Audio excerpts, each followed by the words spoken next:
Are you already used to commercial properties? Are you wanting to scale up from residential investment properties? What do you really know about light industrial? Well, you're in luck. In this episode, we sit down with Jens Nielsen, who's a coach and investor himself, and will tell you everything you need to know about light industrial investing, a lot of which you can do with your self-directed IRA. We'll see you then.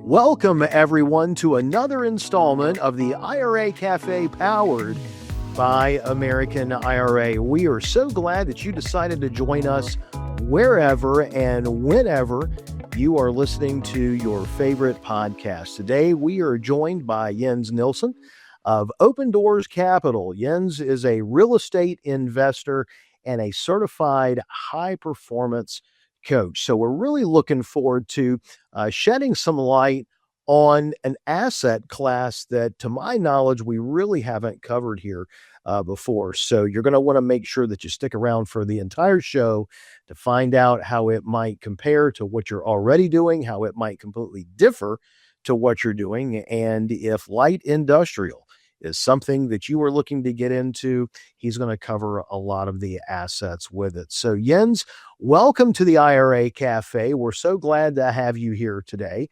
And this is one of the first times that Jens and I have been together. So if you wouldn't mind, tell the group a little bit about yourself and what has led you here to this moment.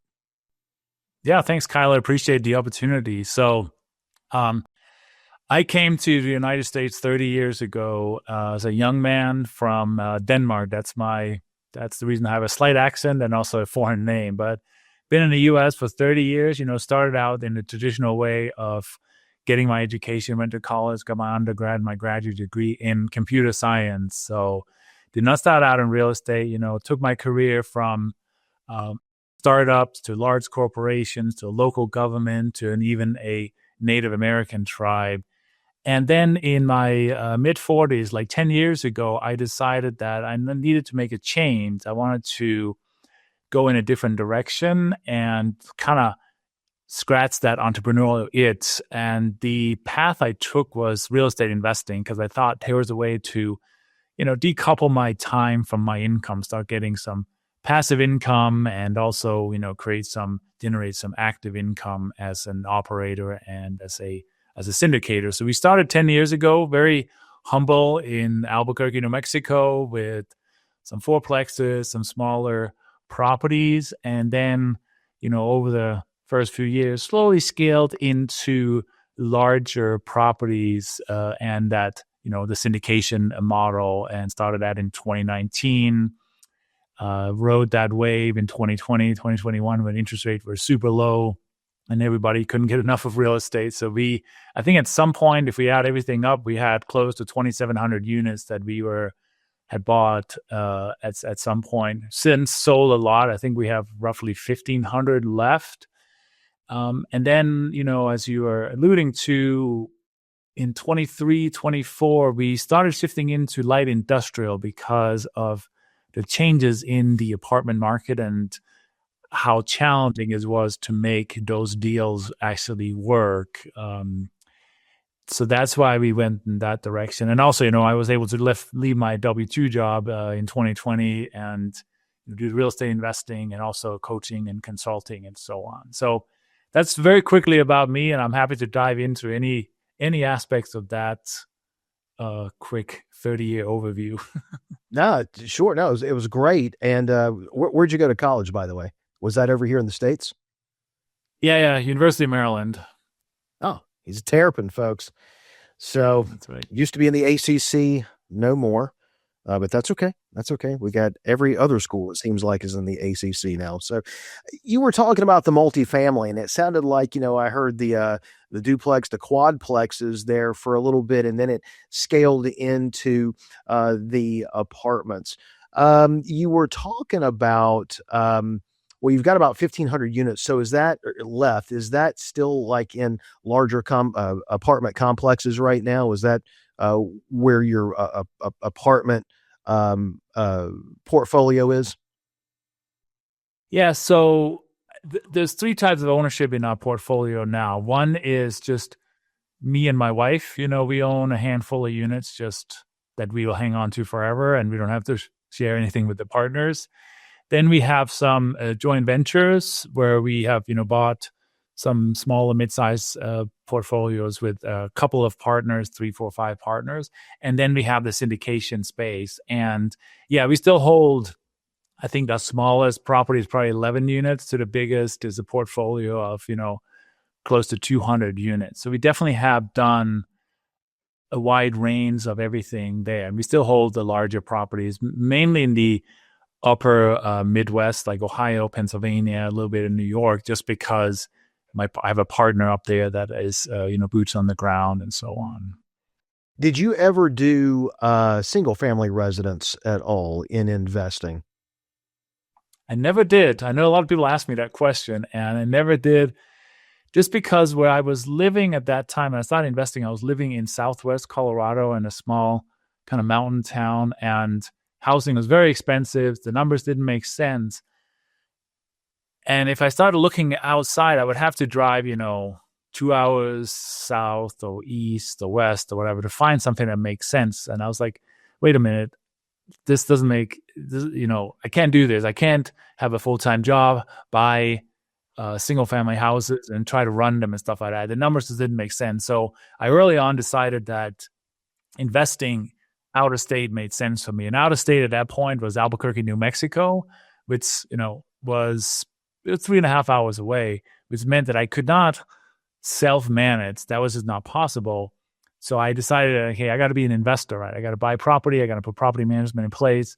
And then I need to let other people manage it so I can focus on growing the portfolio and so on. Well, and one of the things that we've seen here, both in your writings and the things that I have studied on, and then immediately what I pick up on this, and I think it's important for any investor listening right now, is that for all of you out there, Jens did something that I learned a long time ago by a mentor in a real estate investor association group. And he stood up, he was the new member educator, and he stood up in the room and he said, you know what, the one thing that for all investors starting out that I think is the most important thing for you to know is that you need to find your niche. Okay. And what he meant by that was there's money to be made in a lot of areas, but you really need to hone this down to all those different areas, hone them down to 1 or 2 different things. Because if you try to do them all, even though there's money to be made, you could also lose everything as well, figuring out things that you don't like. So make sure you've got your studying in. I mean, that's one of the reasons I just asked Jens this question. Because in everything I've seen, he didn't do any single family, and he just said no, he didn't, because it didn't make sense. So what was going to make sense, and this is where he started his efforts, was in that apartment field and in that portfolio, and in that. He has now grown it into what I would call the second niche, is where he has gotten into the light industrial. So I just think that that's a really a cool mix there. And this is an area that's new for me as well. Always remember that everything he's talked about so far, and pretty much what I'm hoping he's going to discuss today, you can do every single bit of this with your self-directed IRA. And for all of you who've been doing single family residence, or you've taken time off from that, or you've lended to folks who have been in the commercial world, but you've always thought, well, I wonder what it would be like if I took this step to maybe go here myself with my self-directed account. Well, now you're going to learn some great stuff about it. So Jens, tell us really quick, what's considered light industrial? Yeah. So we define that as kind of that class B, class C, like the little bit older properties that are mainly in the cities, right? Not the 400,000 square foot Amazon out in the desert here in New Mexico. That's, very expensive. No, something light. So I'm not talking about heavy manufacturing, right? We're not making like trucks or cars and stuff like that. It is smaller, maybe 4,000, 5,000, 6,000 square feet per suite. We have bigger stuff than that, but basically something that is cater to that small business who needs some space. Maybe they are a plumber, electrician. We have a granite person, and so on, right? So something that doesn't require that heavy equipment and heavy, power and welding and all this stuff, right? Smaller. That's kind of, I don't know if that makes sense, but that's kind of how I would define it. So could that be confused with straight up commercial? Or is there an overlap? If is light industrial always commercial property? Is it not always commercial? And if someone is familiar with saying, "Hey, look, all I do is commercial buying or commercial investing," is this something that is going to be a learning curve at all for them? Yeah, no, it is commercial, right? It is commercial in the sense that we don't have tenants in there over that we call like an apartment. We don't have tenants that stay there overnight and so on, right? We have a property that is zoned commercially. It's zoned for commercial type businesses in there and so on, right? And there's so many things, right? Because you could also consider self-storage as being commercial, right? Because it's a commercial property. You could consider buying, even apartments. Sorry, not apartments. I mean, offices. That's also commercial in that sense, right? So this is like commercial warehousing. So maybe warehousing is another way of using it. Like you have a big space that can be used for multiple purposes, from anything from as I said, from small businesses to larger corporations that need more space and so on. We also have what we will call flex space. Actually, I'll call this light a small bay industrial, where there's a garage door in every unit, and people can put their trucks in there and their equipment in there, but they're not very big, maybe 1,500 square feet. That's another alternative. You see them if you drive. If you start paying attention, if you drive around your neighborhood or your city, you'll start seeing like kind of, maybe they're 20 feet tall buildings. They have big garage doors in there, and they're like, oh, well, here's an example of some light industrial or some warehousing space that, if you're a buyer, you could consider looking at properties like that.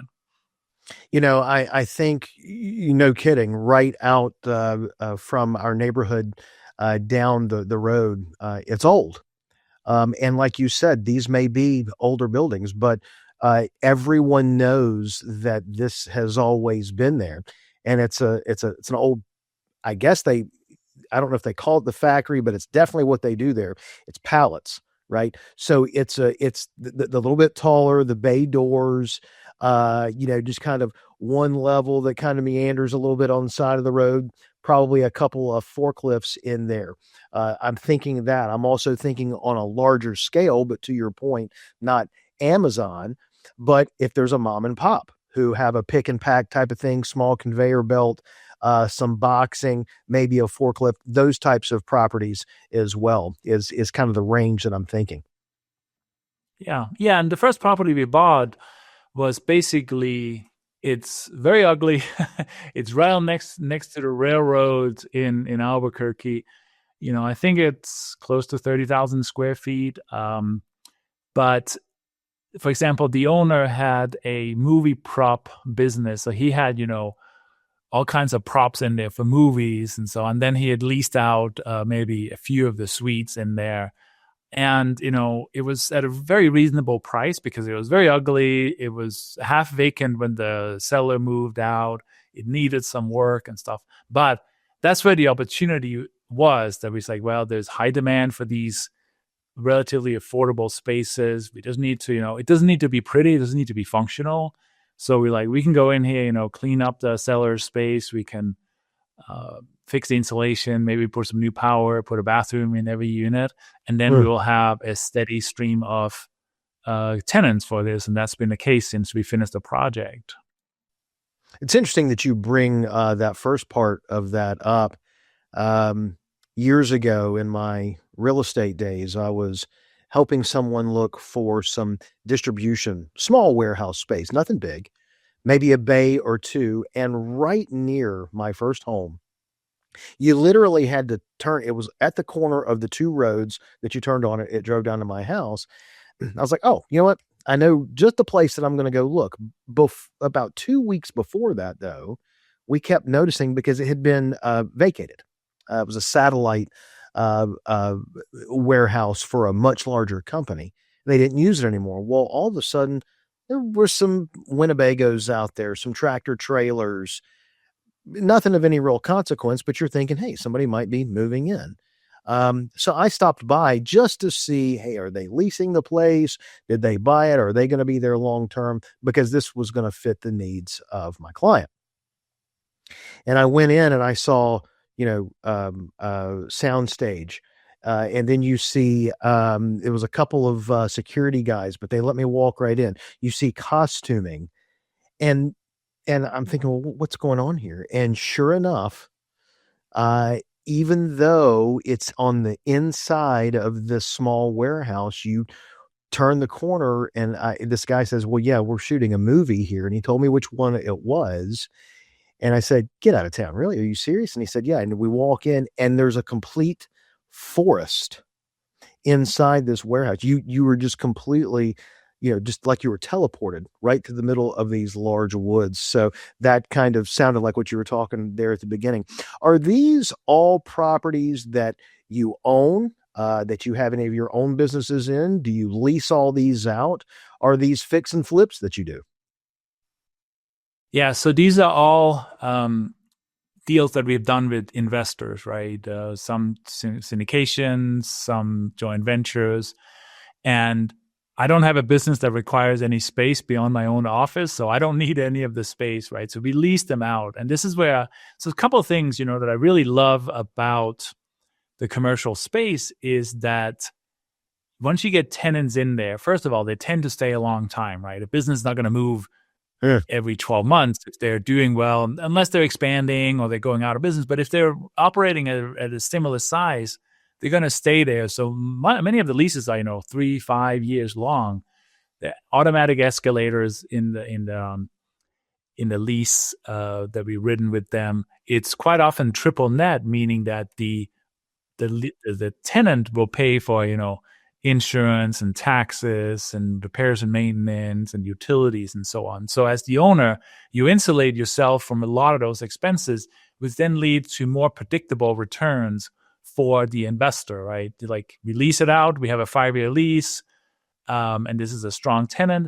You can pretty much guarantee that the income is going to stay very steady because, they take care of most of it, right? Now, of course, tenants, can go out of business and leave and stuff like that, and you have to re-tenant it, right? But that's kind of the thing. And, these are long-term holds, right? I mean, I'll tell you, the last one that we bought is actually, we thought it was going to be a long-term hold, but we created so much value in it in just a little over a year that we're actually under contract to sell it right now. So that also does happen, if it makes sense. Well, and I was even just going to ask you earlier, when we were talking about leasing, if all this is really set up the same as commercial, and whether it was going to be triple net or not, if it was treated the same way. For those folks who, let's say, they already are scaled up at commercial, that so they understand the different types of commercial, might not be a big learning curve for them. But let's say that someone is going from the duplex, the quadplex, the fiveplex, and then after that it becomes the commercial.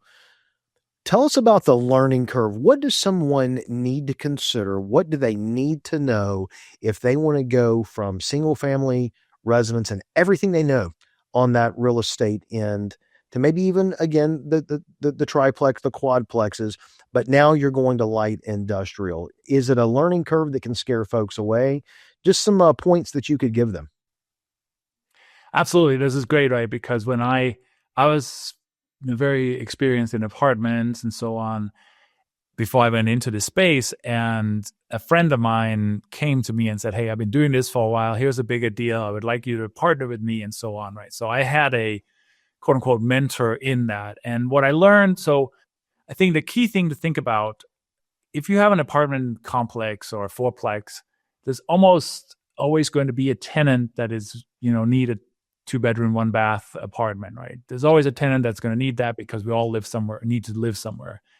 On the industrial or light industrial or, small bay, whatever you call it, it can be very local because, if you are in the Rust Belt and there's all kinds of old buildings there that is, vacant and selling for next to nothing, you may not have a lot of demand. But if you have a place where there's good demand, it has not been overbuilt, and business is solid, you can make sense, right? So it's hyper local. So that's why we've only focused on Albuquerque, New Mexico. I know Albuquerque, where the heck is that, right? But it's a decent sized city. There's over 1 million people, but it's landlocked in 3 directions. So it cannot expand because of there's an Air Force base, there's wilderness, and then there's a Native American tribe. So the only way you can go is west. And there's, endless desert going west, but not everybody want to drive 30 or 40 miles to their small business, right? So that's why these in-town infill lots that have some space on there are very attractive, right? Because if you're a plumber, well, you need to service your clients within that neighborhood. You don't want to be driving out to get supplies way out of town and so on. So that's why we really love that's those smaller spaces and so on, because it's convenient for the tenant.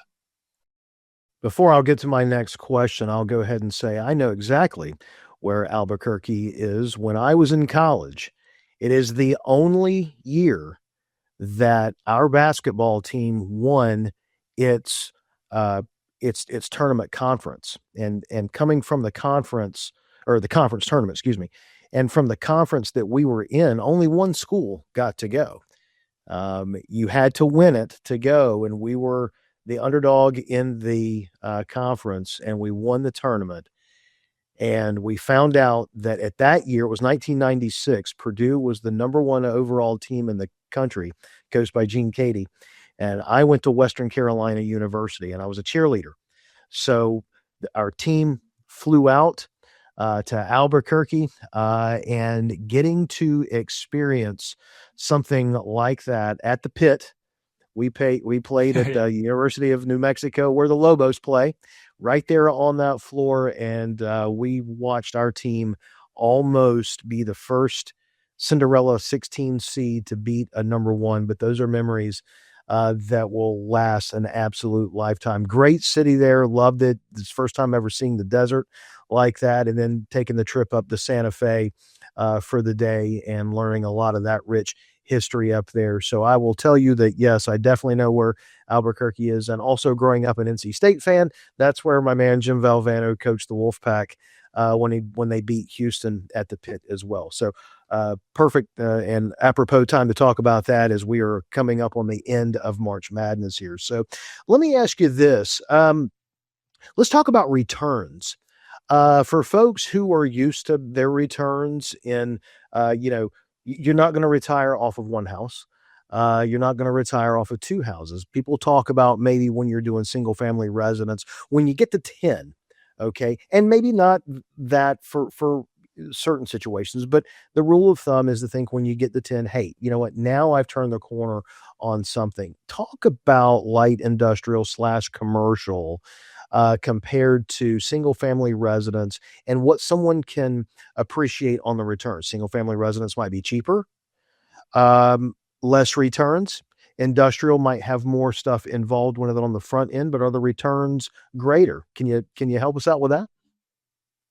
Yeah, so I think we all have to look at risk-adjusted return, right? That's a big thing that I think we sometimes forget to think about. Hey, again, if you buy a single-family house, maybe the returns are not as good, but you always have a buyer, right? You almost always have a buyer, and it'll probably appreciate based upon the local market. We all know that industrial and commercial is all about the cap rate and the NOI. So what we found when we start really going into this, that the cap rate going in are typically higher, meaning that, you get more return on your money initially. So why is the cap rates higher? Well, because there are some additional risk you're taking in the sense that, if the business economy slows down, you could lose your tenant, right? If if there is, a shift to, more Amazon drop shipping, maybe you lose tenants and so on. And there's less competition because not everybody wants to take on the risk of the commercial space, right? That's one thing to think about. The returns in general, I mean, it's a function of the tenant you get in, the debt you have to pay, your other expenses and so on, right? So we tend to underwrite them for, cash on cash in the 8 to 10, 12% range, and then IRRs with a 5-year hold in the 15 to 20% range. So it's not.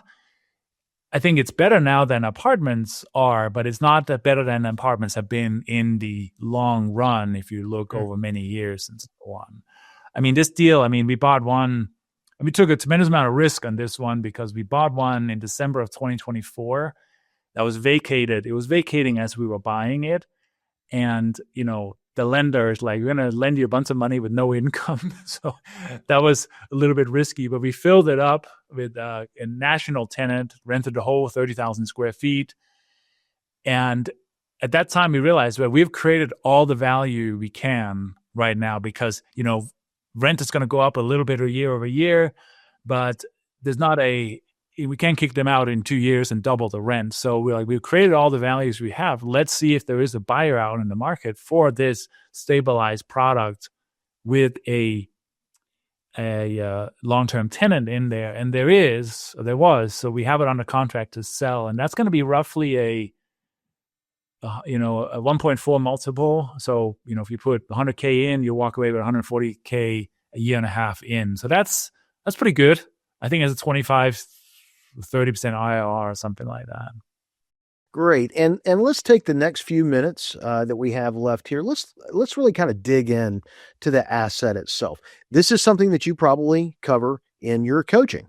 And so I'll let you kind of talk to folks about the coaching side of things and then, kind of drill down into some of these things. So talk, if you will, really quick, Jens, about how does someone go about, again, if they're new at this, but they know this is going to be the niche, how do they go about finding the property? How do they go about evaluating the property?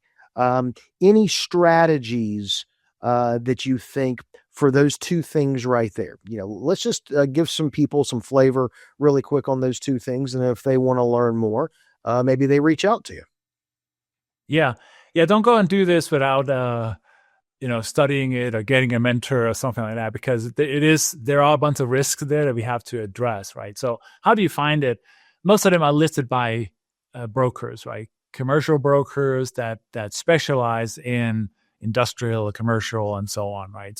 So connect with them because they are the people that knows the market, but also really study the demand in that market. When we bought our first deal, it was something like a 2.5% vacancy rate of commercial space in Albuquerque, and that's literally zero, right?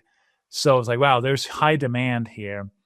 Underwriting is a little bit different because in apartments, you maybe have 100 apartment units, and you got to kind of figure out how much you can raise the rent over time and so on, right? This is a little bit different. You definitely want to be more conservative on your vacancies because it can take longer time to fill up a unit if somebody vacates because, you got to find the right business that needs that space.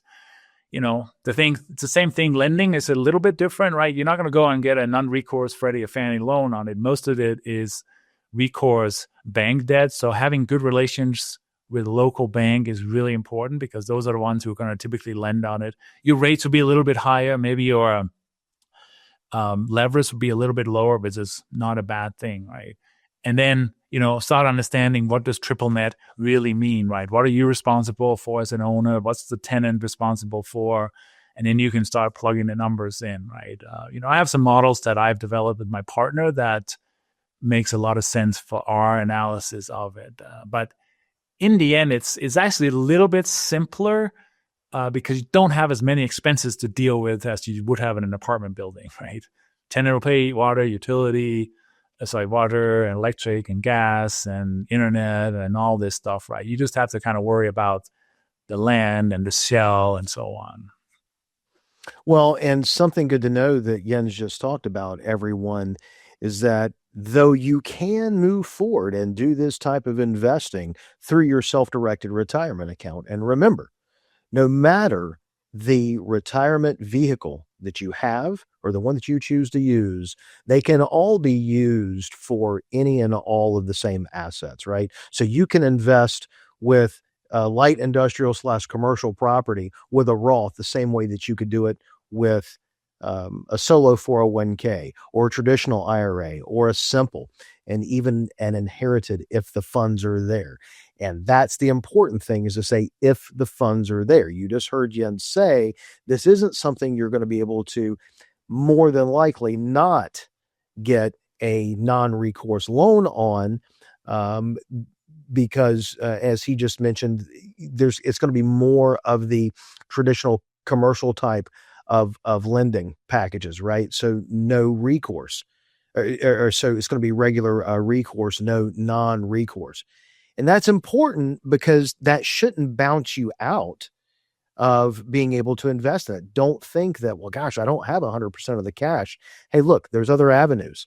You can partner, okay? There's syndication deals out there. Anything that you can do to garner the money, whether it's from your own personal funds in your self-directed IRA, someone else's self-directed IRA, and any qualified or disqualified folks to your account. There's some nuances in there. We'll talk about that if this fits the bill for you. So don't ever hesitate to give us a call, and we can walk you through those scenarios. So you can always do that at AmericanIRA.com. We are always here to take your call. I would be somebody that you'd speak with on the front end if you don't have an account yet. And I answer a lot of folks' questions, also assist you on your account setup. This is also our website where you'll be able to go in, check out any of our blogs, any of our latest information, anything you need to know in the education and information side of the self-directed IRA. Always find us there too, on our YouTube channel, where you will hear these podcasts and webinars and more. And then on Facebook, you can always like us on there and hear anything and everything that is coming up. So little plug there that took me there, Jens. So I appreciate that. For the liability and what people really need to expect, one thing that, at least in my profession, I may say, hey, look, lots of people are using self-directed IRAs. They have found lots of success in that. At the same time, it might not be for everyone, right? Well, this is an asset class that might not be for everyone. So it does sound like you're saying, hey, look, don't go out alone. Make sure that you are learning from someone at the beginning. Have that mentor. How much time can someone expect to put in at a minimum? Like, for example, you started in your investing world when you still had your W-2. But in this type of space, it sounds like, at least at the onset, it could be time consuming. Somebody might need to get a hold of somebody during the workday, right? So can someone do this while they still have their 9 to 5? Or is it something that, as they're getting ready to phase out, maybe, and take their investment or investing portfolio to the next level, when would you really coach someone that this is the right time to take this on? Yeah, no, those are great questions. So first of all, just reaffirming what you were saying about IRAs, right? We've raised millions of dollars from IRA investors, right? They come in, they partner with us on syndications and so on, right? I have a solo 401k because and also an IRA. My wife has one. So it's a wonderful vehicle, right? And it's great. I didn't know about it until maybe 5-7 years ago when I started to get into all this. So this is great. Back to how much time. It's funny. I actually, it's from a management standpoint, this space is a lot easier than apartments, right? If you had a full-time job and you had, 10, 20 units to manage, you're going to be pulling your hair out because, I guarantee you it's Sunday night at 10 o'clock. Somebody's toilet is leaking. They're going to call you and say, I need my toilet fixed. And you're like, oh, crap, I got to go to work tomorrow. How am I going to get a plumber and stuff like that, right? And I know it from personal experience because for a while we owned a small mobile home park that we were self-managing. And I was always like, oh, please, God, don't call me at 10 o'clock on Sunday night because I don't want to have to deal with it. So that was always a pain point. What happens in this space is, well, people are there from 9 to 5. They will figure their stuff out, right? If a light bulb is broken, they will replace it. If the toilet is clogged, they will fix it. If major issues, yes. But again, they don't live there. So it's not an emergency. It's like, oh my God, it's Sunday and the heat is out. What are we going to do? No, they will take care of it. So really, we are self-managing these properties and it is easy. It is actually pretty easy. Now, where the time comes in is, finding the properties, connecting with the brokers, doing the underwriting. Maybe you got to put CapEx in, to repair the property. So we spend a lot of time in the initial first year, on some of these. But, I think if you have a job where you can answer the phone doing, you may not going to be a doctor where you're in the surgery all day and stuff. But if you have a job where you can actually maybe answer the phone and answer an email throughout the day, it is not that hard, right? I think the biggest problem is, get with somebody like me that can help you do the initial underwriting to make sure that this makes sense, make sure the market makes sense, make sure the property makes sense. Beyond that, it is actually easier, which I'm surprised about. I mean, it's relatively straightforward, and even the accounting, because you don't have that many accounting entries and so on. So it's a great space. And I wish I can get my hands on more properties, but a lot of other investors are coming to the same realization as me. So that the competition has increased a little bit. So whatever you buy, don't buy in Albuquerque because I prefer to be the sole buyer in that market. Well, it may be your fault, Jens. You probably coached them. And so that's, you never know. That might actually be a good problem to have. Well, Jens, listen, I am so glad that we had the chance to connect. As I always tell folks here in the cafe, I consider it a great day when, I'm asking some questions, but I'm also looking forward to the answers, because there's not an episode that goes by that I don't learn something, maybe a lot of somethings out there. We hope that you're learning something as well every time you tune in. We hope that you're enjoying all of our guests, and especially Jens Nielsen with Open Doors Capital. So Jens, thank you so much for taking the time out of your day to educate us a little bit. Hopefully with your information that was up there and what people got to see, you're going to get a call. And if we can ever help you or your investors, I'm going to make sure that you have all of my information as well. So again, thank you. For all of the rest of you that were out there that took some time, or you've listened to this podcast once and you wanted to come back to it to hear it again, we greatly thank you. We're always here for you 24/7 on the website, where you can go in and get all the information that you need. And then Monday to Friday, you always have our availability to talk to myself or anybody else on our operations team. So for everyone here at American IRA, I'm Kyle Moody signing off for another episode inside the IRA Cafe, powered by American IRA, and we'll see you next time. American IRA, LLC, a North Carolina LLC, acts as a third-party administrator for New Vision Trust Company, a state-chartered South Dakota trust company. As a neutral, self-directed IRA administrator, American IRA does not recommend or endorse any investments, individuals, or entities, including financial representatives, promoters, or companies. American IRA and the IRA Cafe are not responsible for other statements, representations, or agreements, nor do we evaluate the quality or profitability of any investment. American IRA does not endorse guests on the IRA Cafe podcast. Guest opinions are their own and do not necessarily reflect the views of American IRA, its subsidiaries, associates, or custodian. Participation in the podcast is voluntary and no compensation is provided. American IRA is not a fiduciary and cannot offer financial advice. Please consult your CPA or another professional before making financial decisions.